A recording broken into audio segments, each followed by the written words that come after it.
उटपटांग क्यों खाते हो? संयम से नियम से क्यों नहीं चलते? क्यों बीमार हुए? अरे भाई नियम संयम से चलते तो फिर बीमारी क्यों होते?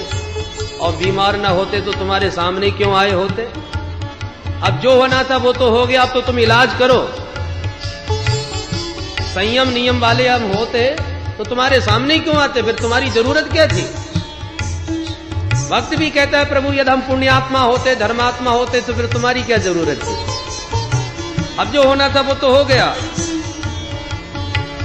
न तुम होते हाकिम न हम होते मुजरिम, न तुम होते हाकिम न हम होते मुजरिम, न घर घर में होती इबादत तुम्हारी, न घर घर में होती इबादत तुम्हारी।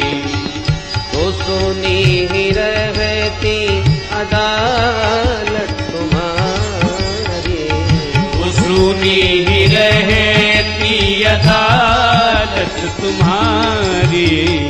कृपा की न होती जो आदत तुम्हारी, कृपा की न होती जो आदत तुम्हारी। तुम्हारी ही उल्फत के दृग बिंदु है ये, तुम्हारी ही उल्फत के दृग बिंदु है ये, तुम्हारी ही उल्फत के दृग बिंदु है ये, तुम्हारी ही उल्फत के दृग बिंदु है ये। तुम्हें सौंपते हैं अमानत तुम्हारी, तुम्हें सौंपते अमानत तुम्हारी। तो सुनी ही रहती अदालत तुम्हारी, तो सुनी ही रहती अदालत तुम्हारी। कृपा की न होती जो आदत तुम्हारी, कृपा की न होती जो आदत तुम्हारी। तो सुनी ही रहती अदालत तुम्हारी, तो सुनी ही रहती अदालत तुम्हारी। कृपा की न होती जो आदत तुम्हारी, कृपा की न होती जो आदत तुम्हारी। बोल भक्त वत्सल भगवान की। तो जो प्रभु पूतना जैसी पापनी में भी दोष दर्शन न कर सके, वो अपने शरणागत भक्तों का दोष भला कैसे देख सकते हैं? जो भी पूतना वध की कथा प्रेम से कहेगा या सुनेगा, उसके मन में भगवत प्रेम जागृत होता है। ये तत्पूतना मोक्षम कृष्णस्यार्भकमद्भुतम, शृणुयात् श्रद्धया मर्त्यो गोविंदे लभते रतिम, गोविंदे लभते रतिम।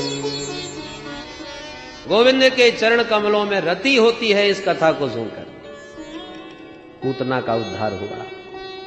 पर एक दिन प्रभु का जन्म नक्षत्र आया। मैया तो नित्य उत्सव मनाती है किसी न किसी बहाने। अरे आज रोहिणी नक्षत्र है, या नक्षत्र में ही तो मेरे लाला को जन्म भयो, मैं उत्सव मनाऊंगी आज। अरे आज बुधवार है, या 12वें ही मेरे लाला को जन्म भयो, उत्सव मनाऊंगी आज। कोई ना कोई बहाना।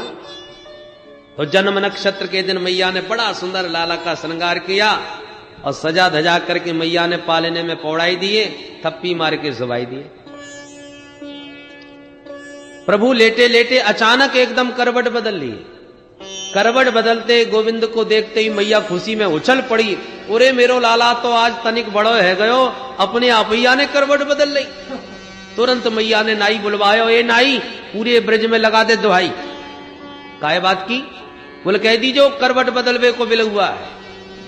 ठीक है मैया। नाई ने दुहाई दी, गोपियां दौड़ी दौड़ी आई, मैया करबट बदलवे की बधाई होए। मैया बोली बहना बार बार सबन को बधाई है, पर ज्यादा हल्ला मत मचाओ, छोरा बाल ही सोयो है, जग जाएगो। गोपियां बोली जब तो को छोरा ही सुबानो है तो फिर हमें काय को बुलायो है? अरे जब हम आई हैं तो गीत गाएंगी, बधाइयां गवेंगी तो शोर तो मचे कोई। मैया बोली बहन तो 1 मिनट रुक जा। और मैया ने तुरंत लाला को सोते सोते पालनों उठायो और थोड़ी दूर पर बैलगाड़ी के नीचे लटकाई दियो। आंगन के माट मटका उठाए, वो सब गाड़ी के ऊपर धर दिए, आंगन खाली कर दियो। मैया बोली अब प्रेम से गाओ बजाओ नाचो, कोई चिंता की बात नहीं। गोपियां सब ठुमुक ठुमुक के नाचने लगी, गावे लगी। सोई लाला की नींद खुल गई। नींद खुलते ही भगवान ने चारों तरफ देखा, वाह गीत आंगन में गब रहे हैं और जाके गीत गब रहे हैं, वो गाड़ी के नीचे बाहर लटक रहे हैं। क्या करें? एक ही उपाय है, बालानाम रोदनम बलम। बच्चा रोवे तब मैया ध्यान देवे, तो चलो रोनो प्रारंभ कर दे। ऐसा सोच के प्रभु उच्च स्वर में रोने लगे और बड़ी देर तक रोते रहे गला फाड़ के। काऊ ने ना सुनी, सब गाने बजाने में मस्त। नैवास्त्रणोद वै रोदितम सुतस्य सा रोदम स्तनार्थे चरणाबुदक्षिपत। हाथ पैर फटकारे प्रभु को रोते बहुत देर होगी। जब काऊ ने नाई सुनी तो भगवान को लगा, वाह गीत हमारे ही गा रहे हैं और हमें ही कोई देख नहीं रहा। तो भगवान ने रोते रोते वह गाड़ी में इतनी जोर से लात मारी कि धम्मदी से आकाश में गाड़ी उड़ी चली गई और नीचे आते ही चकनाचूर हो गई। मटका जितने थरे धड़ाधड़ सब फूट गए। बोल नंद के लाला की। मड़िया दौड़ी भागी बाहर आई तो देखे टूटी गाड़ी, फूटे मटका। पूरे राम राम, मेरो लाला कहां गयो? देखे तो पालने में लाला दूर पड़े भाई। मैया ने लपक के लाला हृदय से लगा लिए, हे भगवान लाला तो मेरो ठीक ठाक सो मालूम चले, परंतु आंधी चली ना है, तूफान आयो ना है, बैल साण कोई निकरो ना है, तो धरी धरी गाड़ी कैसे टूट गई? तब तक 2 छोरा भागे भागे आए। अरे मैया हम बतावें? बोला बताओ बेटा। बोले मैया तुम गावे बजावे में लगी, हम छोरा सब यहां खेल रहे और तेरे लाला ने अचानक रोनो प्रारंभ किया, उसको सबसे पहले मैंने देखो। फिर बोले बस मैं ये सोच ही रहो कि मैया की गोद में दे आऊं लाला को, और जैसे ही हम तेरे लाला के पास में आए मैया, तब तक तो तेरे या लाला ने घुमा के ऐसी लात मारी गाड़ी में कि धम्मदी से आकाश में उड़ी चली गई। मैया बोली दारी के कहीं भांग पी के तो ना आ गए तुम सब? कल को छोरा पैदा होवे की देर ना भई, बाने लात मारी सो गाड़ी आकाश में उड़ाई दी, चल भागे आते। मैया ने डांट फटकार के सबरे छोरा भगाई दिए और छोरा सौगंध खाए खाए के परेशान। मैया तेरे श्री की सौगंध खा रहे हैं, हमने तो अपनी आंखनते यही देखो। पर मैया की तो चले का, काऊ ब्रजवासी ने बात ना मानी। ऊचूरभ्यवति स्मतीन गोपान गोपिश्च बालका रुदतानेन पादेन क्षिप्तमेतन्न संशय क्षिप्तमेतन्न संशय।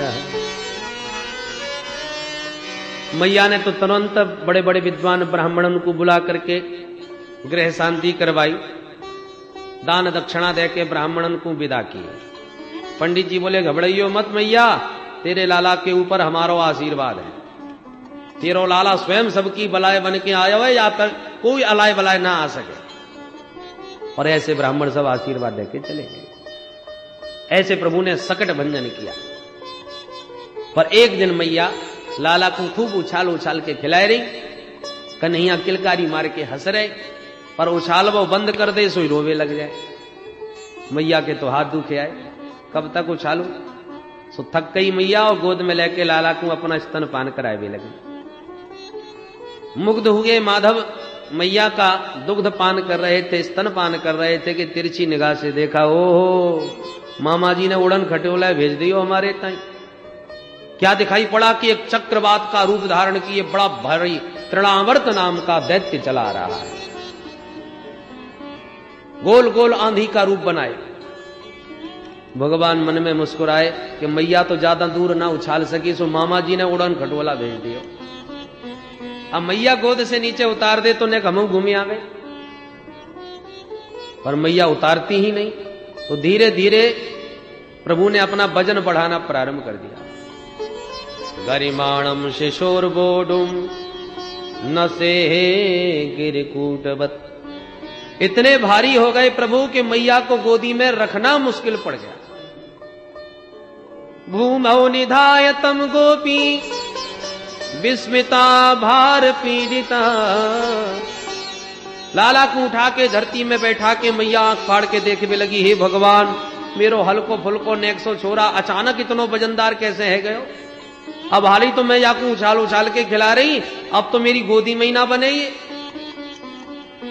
मैया ने के मन को मोहित कर दिया माधव ने। तो मां को भ्रम हो गया, अरे राम राम 2 घंटा से बैठी बैठी याकू दूध जो पिवाए रही है, मालूम पड़े ज्यादा दूध पी गयो सो ज्यादा भारी है गयो। सो आंगन में उतार के मैया बोली, बेटा खेल कूद के दूध हजम कर ले, जब हल्को है जाएगा तब गोदी लूंगी। और आंगन में छोड़ के मैया भीतर गृह कार्यों में चली गई। तृणावर्त को मिल गया अवसर, वेग से आया, उड़ा के भगवान को कंधे पर बैठा के ले गया आकाश में। भगवान भी उड़े चले गए और तृणावर्त के कंधे पर बैठे बैठे पूरा ब्रज प्रदेश देखने लगे। ये ललिता को घर, ये विशाखा को घर, ये मधुमंगल को घर, ये छिपी गली, ये प्रेम गली, सबरी गली और सबरे मोहल्ले एक एक भगवान ने घूम लिए तृणावर्त की पीठ पर जैसे ही मथुरा की ओर भागने लगा सोई भगवान ने गर्दन दबाई और वजन बढ़ाया। धीरे धीरे इतने वजनदार हो गए भगवान की तृणावर्त घबरा गया। मन में शंकित होने लगा कि जल्दी जल्दी में कहीं बालक के धोखे में कोई काला पत्थर तो नहीं उठा लाया नंद के आंगन का। ये बालक है कि पहाड़, पीछे मुड़ के देखता है बार बार। भगवान को हंसी आने लगी, मेरे भक्त पत्थर में भी मुझे देखते हैं और ये मूर्ख मुझ में पत्थर देख रहा है, चलो इसकी खोपड़ी पत्थर से ही पटकूं। इतनी जोर से गर्दन दबाई कि तम अंतरिक्षात् पतितम शिलाया विशीर्ण सर्वावयवम करालम पुरम यथा रुद्रसरेण विद्धम स्त्रियो रुदत्यो ददृशु समेता। छटपटाता हुआ धम्मदी से पत्थर पर आकर के सिर पड़ा इस तृणावर्त का और गिरते ही गोविंदाय नमो नमः। बोल कृष्ण बलदेव की। तृणावर्त का अंत हुआ, तूफान शांत हुआ, मैया दौड़ के बाहर आई और बाहर आके जब मरा हुआ तृणावर्त देखा, लाला को खड़ा हुआ देखा, मैया ने लपक के लाला को गोद में उठा लिया। हे भगवान अम्मो को पक्को विश्वास है गयो को काउगे न मारे, पापी अपने पाप से स्वयं मर जाओ। मैंने काऊ को कहा बिगाड़ दियो जो रोज के रोज कोई ना कोई चले आवे और अपने आप ही मर जावे। हिंसस्व पापेन विहिंसतः खलः साधु समत्वेन भयाद् विमुच्यते। ऐसे अपने मन को समझाती हुई मैया लाला को घर लाई। इसी प्रकार एक दिन मैया लाला को प्रेम से स्तनपान करा रही थी। बड़ी देर हो गई। मैया जब लाला को स्तन पिलाना बंद करती हैं तो लाला रोने लगते हैं, मैया फिर पिला भी लग जाए। अब मैया दूध भी पिला रही है और घबरा भी रही है कि लाला को पेट खराब ना हो जाए, बड़ी देर से दूध पी रहे हो, ज्यादा दूध पिएगो तो पेट खराब है जाएगा। तो मैया ने कहा कि ओ मैया, दूध पिलाती पिलाती लाला के तलवे, पांव के तलवे में धीरे धीरे उंगली फेरने लगी तो लाला को गुलगुली लगी और हंसी आ गई। हंसी आ गई तो स्तन अपने आप मुंह से छूट गया। मैया प्रसन्न है गई कि लाला हंसते रहे और दूध पीना भी छोड़ दिए। पर हंसते हुए लाला का मुखमंडल जब मैया ने ध्यान से देखा तो खिलखिलाते लाला के मुख के भीतर सारा ब्रह्मांड दिखाई पड़ गया। मैया घबरा गई, हे भगवान ये नदी पहाड़ कैसे दिखे। डर के मारे मैया ने तुरंत आंखें बंद कर ली तो भगवान ने भी मुख बंद कर लिया। एक झलक दिखा दी, मानो प्रभु कहना चाहते मैया तू मेरे पेट खराब की चिंता मत कर, देख मेरो पेट कितना बड़ो, तेरे इस स्तन के पान करने से मैं ही तृप्त नहीं हो रहा, अभी तो विश्व ब्रह्मांड के अनंत जीव तृप्त हो रहे हैं। 2 बार विश्व दर्शन कराया है प्रभु ने मैया को अपने स्त्री मुख में। एक बार यहां दूध पीते, दूसरी बार मिट्टी खाने के बाद। पर इधर मथुरा में वसुदेव जी एक एक दिन गिनते हुए विचार करते हैं, आज मेरो लाला पूरे 1 वर्ष को है गयो होएगो। अब भगवान जाने बा को कहा नाम धरे हो। तो अपने कुल पुरोहित गर्गाचार्य जी के पास गए। महाराज जी आप तो सब जानो, आप तो त्रिकालज्ञ हो, बड़ी कृपा होगी यदि आप ब्रज में चले जाओ और गोकुल में नंद बाबा के घर जाके मेरे छोरा को नामकरण कर जाओ। महाराज गर्गाचार्य जी बोले ठीक है चले जाएंगे। गर्गाचार्य जी वसुदेव जी से प्रेरित होकर आए नंद भवन।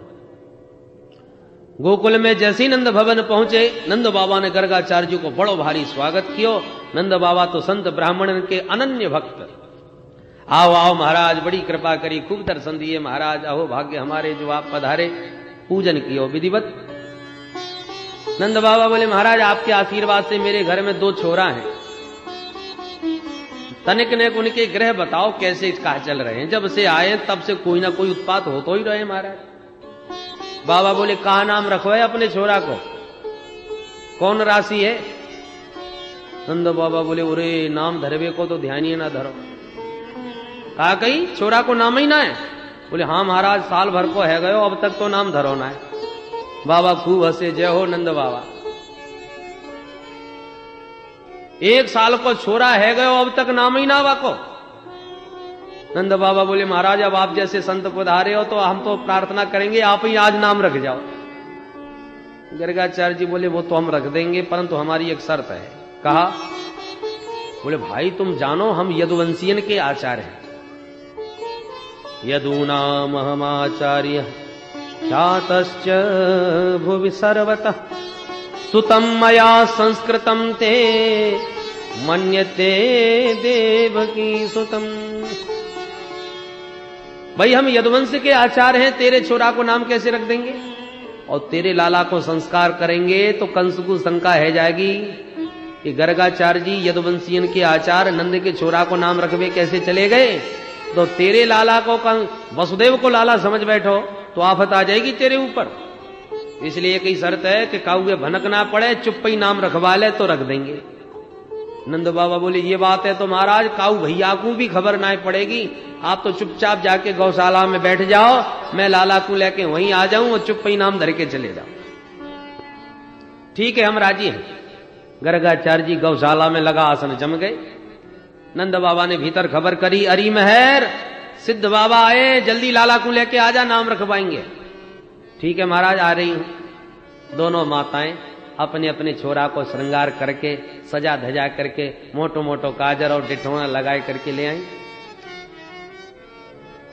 जैसे ही गर्गाचार्य जी के निकट तक पहुंची वहां के बीच में ही आपस में बातें करने लगी। बहना या बाबा को बड़ो नाम सुन रहा है, चलो आज या बाबा की कछु परीक्षा ली जाए। कैसे? बोले मेरे लालाए तू ले ले और तेरे लालाए मैं ले लूं। पक्को पंडित होएगो तो बता देगो कौन को लाला कौन सो है, और ना बता पायो तो समझ लेंगे घड़िया पंटन बाबा है। ठीक है? तो दोनों माताएं अपने अपने छोरा की अदला बदली करके बाबा के सामने आ गई।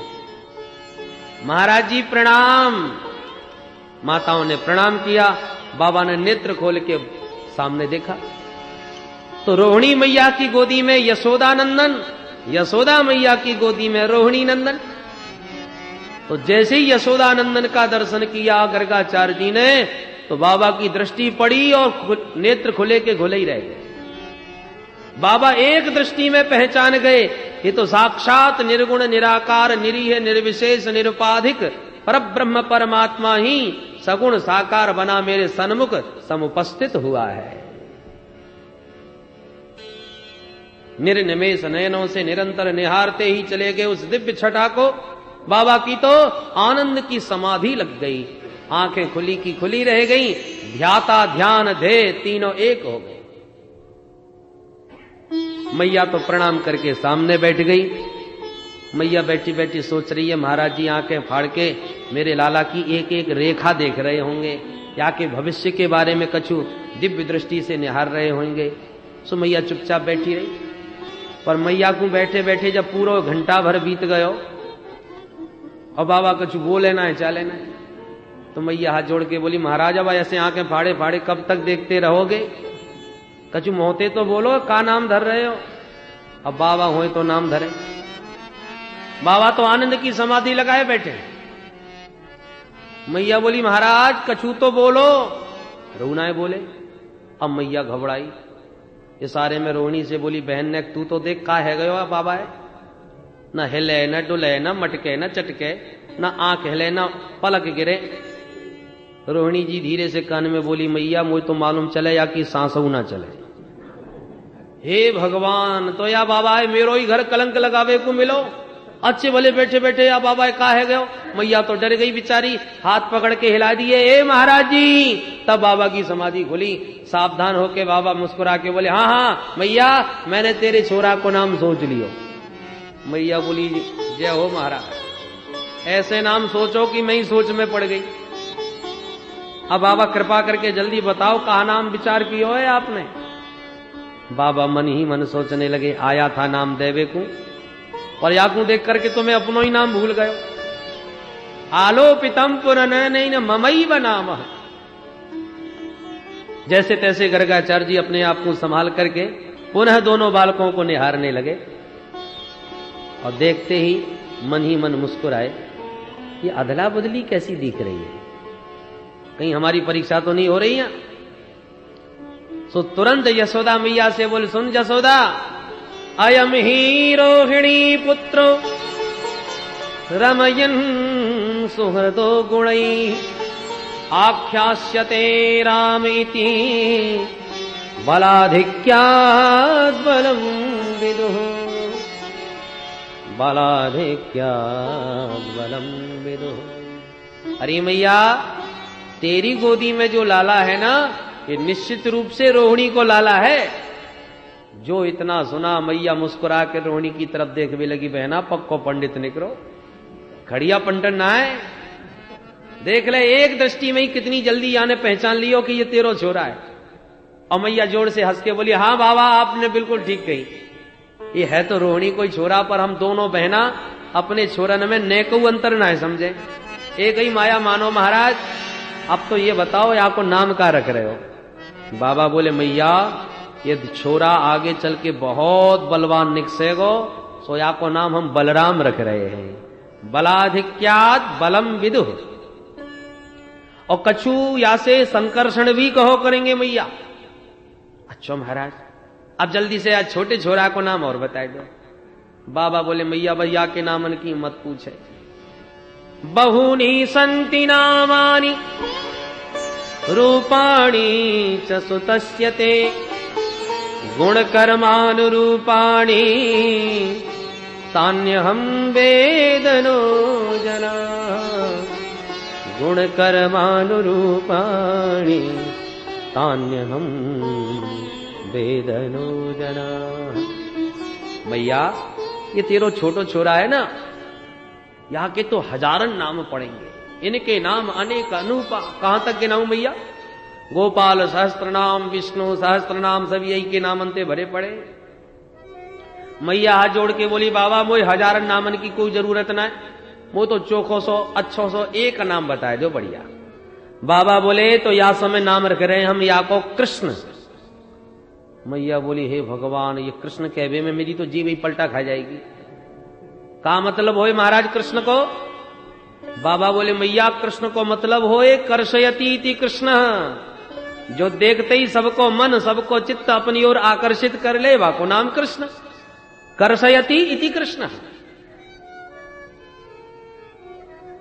और सुन मैया, ये तेरे लाला को हर युग में जन्म होयो करे, सतयुग द्वापर त्रेता हर युग में आयो करे।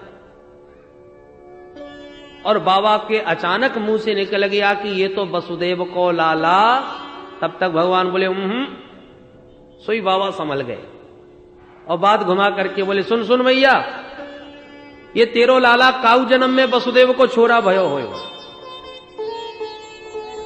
प्रागयम वसुदेवस्य क्वचित जातस्तवात्मजः वासुदेव इति श्रीमान् न विज्ञासं प्रचक्षते। मैया, काऊ जन्म में वसुदेव को लाला भयो होएगो, सो या को नाम आज भी वासुदेव कृष्ण पड़ेगा। मैया बोली, काऊ जन्म से मोई का मतलब? या समय तो मेरो ही है ना। हाँ हाँ मैया, या समय तो निश्चित तेरो है। मैया बोली, बस अब ज्यादा भविष्यवाणी मोई ना सुननी महाराज।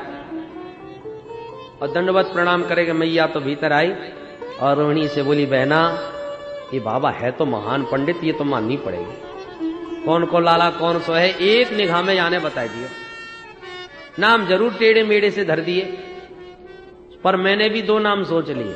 कहा, बोले महाराज ने नाम धरे हैं कृष्ण बलराम, और मैंने नाम रख दिए कनुआ और बलुआ।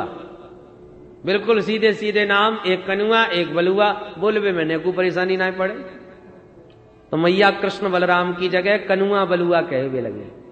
छोरा को चाहे जितना बढ़िया सोच के नाम धर लो, पर मैया के घर को लाड़ को नाम अलग गई होए। कृष्ण की जगह कनुआ, कन्हैया, कान्हा, ये सब मैया के लाड़ के नाम हैं। बोल कृष्ण बलदेव की। इस प्रकार से नामकरण करके उस दिव्य छटा को हृदयंगम किए श्री गर्गाचार्य जी चले गए। अब दोनों भैया धीरे धीरे घुटनों केवल मैया के आंगन में चलना प्रारंभ कर दिए। कभी कभी दोनों लालाओं की अंगुली पकड़ के मैया धीरे धीरे पैया पैया चलाने का प्रयास करती हैं। मोटा मोटा जब काजल लगाती हैं, जिठौना लगाती हैं, मोर पंखी पहना देती हैं, कमर में करधनी और चरणों में नन्हे नन्हे नूपुर जब बांध देती हैं, और फिर जब हाथ पकड़ के अंगुली पकड़ के मैया चलाना सिखाती हैं, तो दोनों लालाओं की सुंदर पैजनियों की झनकार से पूरा आंगन झनकृत हो जाता है। सारे देवता ये दृश्य देख देख के निहाल हो जाते हैं। वाह, जो सारे जगत को अपने इशारों पर नचाता है, आज मैया उसे चलना सिखा रही। कालेन व्रजतापेन गोकुले राम के सबं जानोभ्याम सह पाणिभ्यां रिंगमाणौ विजग्रतु। दोनों भैया मैया का हाथ पकड़ के, अंगुली पकड़ के चलना सीख रहे हैं। कैसी अद्भुत छटा हो रही है आंगन में दोनों भाइयों की। आइए सूरदास जी के शब्दों में इस दिव्य झांकी का हम सब मिल करके दर्शन करें। रोन झोन रोन झोन झनन झनन झन बाजत है पैजनिया। रोन झोन रोन झोन झनन झन बाजत है। भाव के साथ सब गाइए। रोन झोन रोन झोन झनन झनन झन बाजत है पैजनिया। रोन झोन रोन झोन झन झनन झन बाजत है पैजनिया। मातु जसोदा चलन सिखावे, माते यशोदा झनन झनन झन बाजत है पैजनिया। रोन रोन रोन झन झनन झन बाजत है पैजनिया।